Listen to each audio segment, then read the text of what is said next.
Jack and I discuss what it's like dating someone with ADHD. So, hey loves, welcome back to my channel. Jack and I are back with another video. And in today's video, I wanted to talk about my self-diagnosis with ADHD and what that looks like for my relationship, as well as what my partner thinks about my recent diagnosis and how I came about finding out that I actually might have ADHD. So for today, I wanted to start with me really sharing my story of like my journey with it.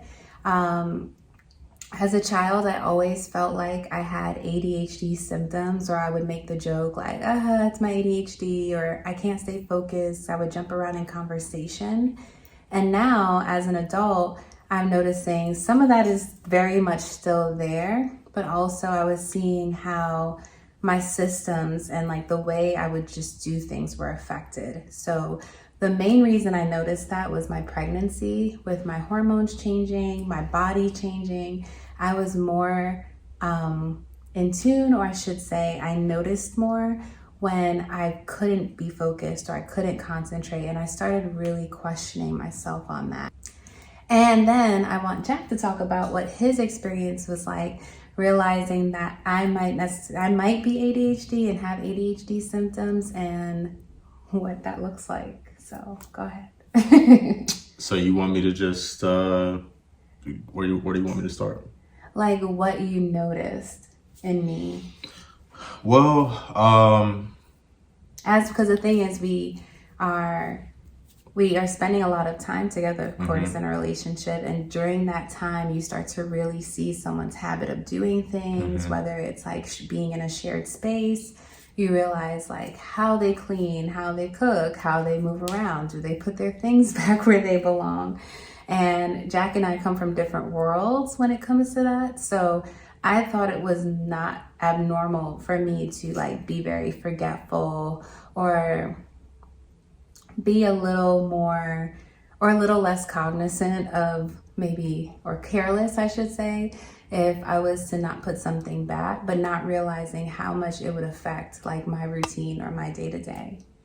Yeah, I think that for me, first noticing was because I'm like kind of hyper aware of my surroundings, my environment. I don't know if I would say that I have ADHD, but I think that most people from our generation kind of have at least elements of like, we play video games and we see a lot of media. So like our attention spans are not, ideal it could be, in general. So I think that just for myself, in terms of, trying to be productive and do things that I want to do, in terms of like sitting down at a computer and actually like getting the work done that I want to get done, I had to set up certain systems for myself, to not forget my keys or something like that, right? And these are things that I figured out kind of over the years.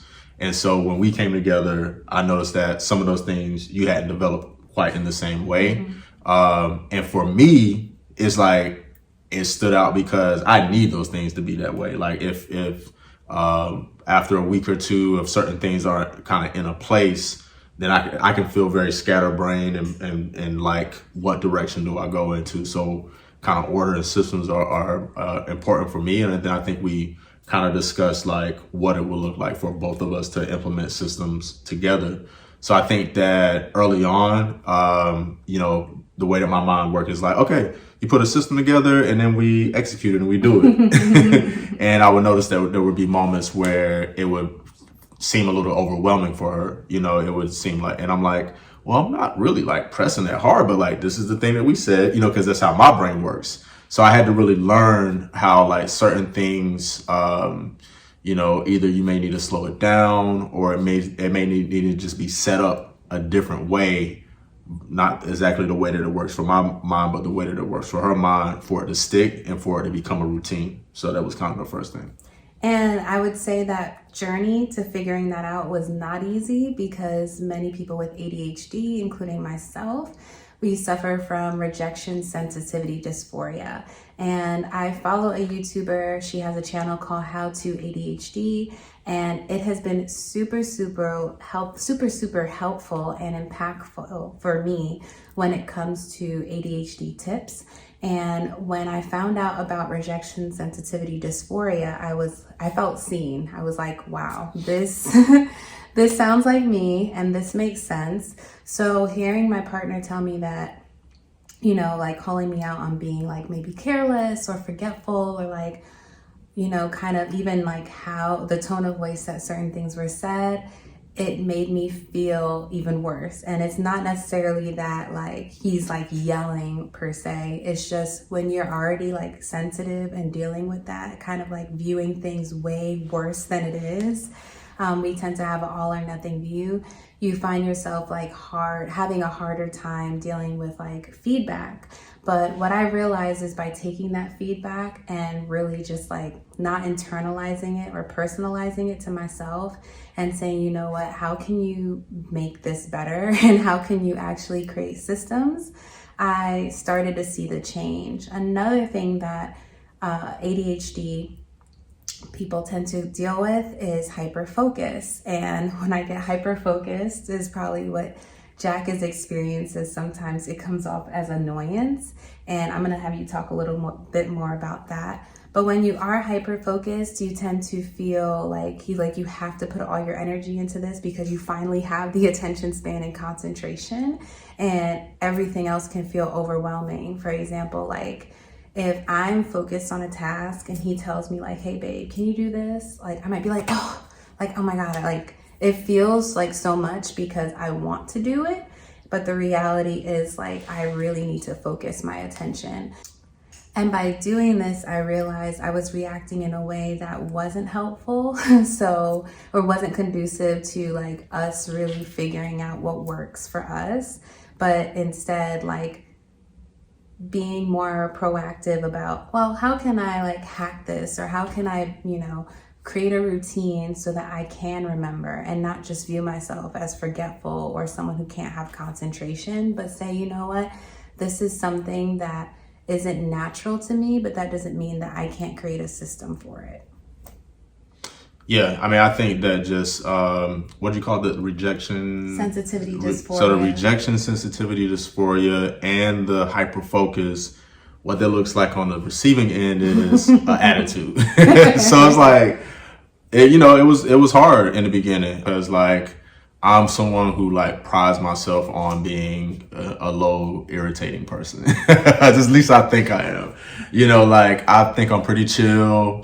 You know, I was really kind of shaped by like seeing my mom kind of, you know, fuss at my dad a lot because he wouldn't just do things like clean his shoes off when he got off from work, and he would track his shoes all in the house. And my mom would be like, don't, you know, why are you tracking, like put your shoes here? So in my mind, I was like, oh, I'm going to be the dude that does this stuff to never have my girlfriend or my fiance wife be irritated with me, which is really kind of like not a realistic thing to say, but at least like low impact. So when it would be like, she was aggravated with me and I'm like, what are you like? All I did was just ask you a question, you know, like those would spark arguments in the beginning. And then, actually one turning point for me was I spoke to, a good friend of mine who also has ADHD, and she talked about her experience with, you know, her wife where, you know, she was like, my wife would say that I was mean, you know, sometimes. And like, she basically, you know, really told me about her experience with medication. And I think that really, you know, and she's one of the most awesome people that I know. So I'm like, okay. So when she talked about that, I just thought about the chemical element of it, that there's something chemically that's happening that may be out of that person's control that may make them respond a certain way at a certain time. So once I got better at recognizing those moments of being like, okay, I actually didn't do or say anything that would warrant like this level of irritation. So it probably isn't what I'm saying. It's all the other things that's in her mind. And then what I'm saying is just triggering all the other things that's in her mind, you know, and it takes practice. I don't always get it right, you know, but I think that understanding, and like she said about the videos that are available on YouTube as well, like gaining more knowledge. Now I know how to hear certain cues and know how to respond better it may be something like she may just need some space at the time, or she may just need time to process certain things at that time. So, it's a learning process. I think we're still pretty early in it, but from like a year ago to now, I would say that we're like way better, just with her both having an understanding for herself, and then me understanding what's going on, so that we can work together to respond to each other in the best way. And I'm gonna also say that it's not just about like watching YouTube videos and hacking yourself, because again, like, you can't see yourself the way someone else can. And I think for me, it was super helpful being in a smaller space with someone and living with someone to really notice that about myself. Like, it's something, again, I thought was just like something to say, like, oh, I'm ADHD, like, oh, I can't focus, or like, it's my bad if I jump around in conversation. That's just how my brain works. But realizing, like, no, that's literally how your brain might be working. And that could be affecting certain systems. It could be affecting your productivity. The girl who runs How to ADHD, the YouTube channel, she talks often about the fact that, like, she has a TEDx talk where she talks about the fact that it was very hard for her to keep a job, and actually running her channel has been a way for her to really create, like, and be an entrepreneur and have ownership for something for herself. Because when you have ADHD, it's also hard working with people, because a lot of times ADHD is compiled with anxiety, or it can be like a symptom of ADHD, which I thought I had anxiety. I thought like that was my biggest thing, but I didn't realize the anxiety and depression that I was suffering from actually can be coming from this other thing. So I was doing all the things to like manage anxiety and manage depression. I practiced yoga. I was mindful of eating and things like that. But I also noticed, like, why was I still doing other habits or things that weren't helpful to, the person I was becoming. And when I realized that, I might be ADHD, because again, it's really hard to get a diagnosis, especially when, many of us who do have ADHD don't have like really exhibiting or debilitating symptoms, because a lot of us have learned to live with it. Because so many of us have it, you tend to not get diagnosed, or when you do go through the channels of trying to get diagnosed, it becomes such a problem, or sometimes like it's written off as something else, because it can show up, as other symptoms like anxiety or the depression that comes from it. So I highly recommend seeing if you can get a diagnosis, but also honoring the fact that if it's something that you can't do, that, hey, if this is something I might be dealing with, there's nothing wrong with experimenting with productivity hacks or watching other people's experiences on YouTube if it's gonna help me. And it's definitely helped me, which is why I'm like, okay, this is another sign that this might be something I'm actually dealing with. And when I started sharing my experience, I had people coming out the woodwork like, oh my God, I deal with that. Or wow, like rejection sensitivity dysphoria. I never had a name for it, but I knew I felt that way, where if someone would tell me something negative, I would almost want to quit the thing I'm doing, or it would blow my mood or just ruin my day. And I didn't realize that wasn't everyone's experience. Like he might have a situation that happens that might affect his day, but it doesn't necessarily ruin his day.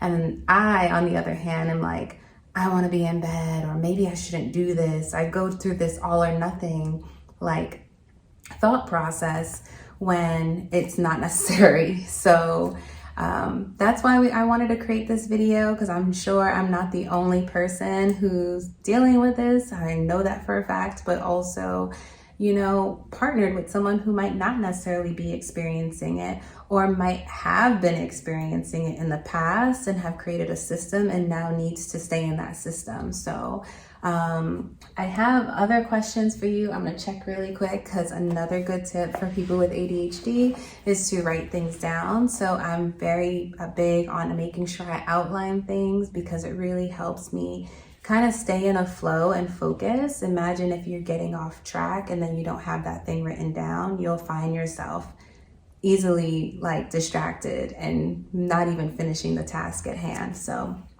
Another question I want to ask you is, what has helped you understand me? Time. Time. I think time, and just, we're humans. We have patterns. We're going to do the same thing, similar things over and over. So I think that the more that we're around each other and I'm able to get to know who you are and kind of know your patterns, that's helped a lot. Yes. Okay, I see that. And what positives have you seen in me since the self-diagnosis? I've seen a lot of growth, a lot of self-awareness. Again, on both sides, right? There's times where there's situations that could have led to arguments a year ago, and I've seen you, take a step back and, something that may be like a criticism, you don't take it personally and internalize it, but you take the time to objectively look at it and, understand where it's coming from. Because, I think at the core of what we're doing, we're coming from a place of love. So like once you have that as a foundation of like assuming like that this person is saying this not to attack you, but out of positivity because they want growth, I think that I've seen more of that over the past couple of years. So yeah. Thank you. And then I wanted to like finish this video really quick with just like things that I've noticed that have helped me since my diagnosis, outside of like just productivity hacks. But since I am pregnant, for me, balancing my hormones was very important, and like just having emotional regulation I find really helps me, because if my mood is more stabilized, then I'm more likely to be able to focus and do other things.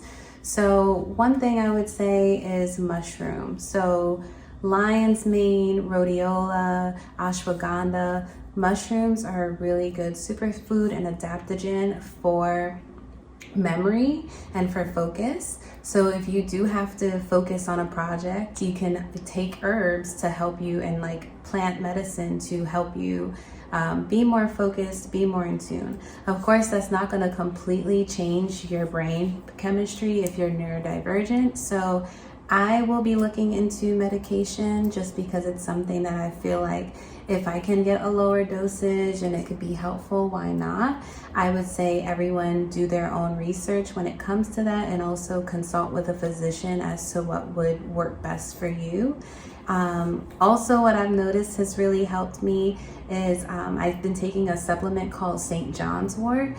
My mom is a nurse, or was a practicing nurse, and it was something that she recommended for me. And once I started really like listening, because she's been telling me this for a while, highly recommend listening to your parents, because you probably have similar brain chemistry to them or something. So if you are having an issue with hormone regulation or just emotional regulation, speaking to the people that created you might give you some insight as to what can help and what has helped them. So for her, it was St. John's wort, and it's a plant medicine. You can get it in capsule form.